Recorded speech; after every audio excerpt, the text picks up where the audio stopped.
নামাজ পড়বেন? বললেন আমি নামাজ পড়বো না। বললেন নামাজ পড়বে না, তারা কেন দিলা তুমি?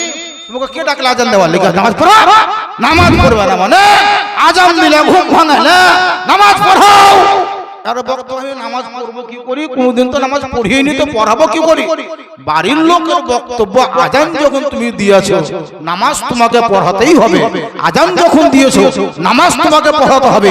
আজান যখন দিয়েছো ইমামতি করতে হবে।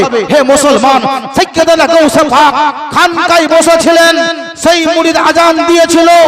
এক একজন সুবহানাল্লাহ পীর সাহেবের মুরিদ সামনে বসে আছে। সাইয়্যিদুনা গাউসে পাক নিজের মুসাল্লায় বসে বসে মুচকি মুচকি হাসতে আরম্ভ করেছে।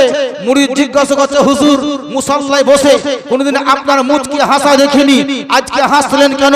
আমার সাইয়্যিদুনা গাউসে পাক তিনি বলেছে, আজ মেরা চোর মুরিদ ফাঁস গয়া, আজ আমার চোর মুরিদ ফেসে গেছে।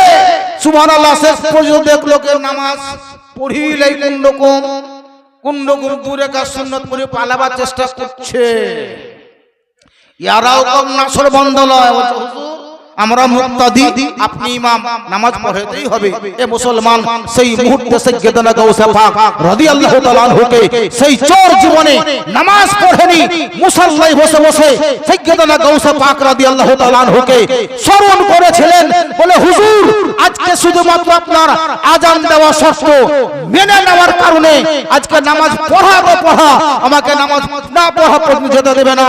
আজকে আমি ইমামতি কাকে বলে আমি জানি না, সূরা কার নাম আমার জানা নাই, নিয়ত কাকে বলে আমি বুঝি না।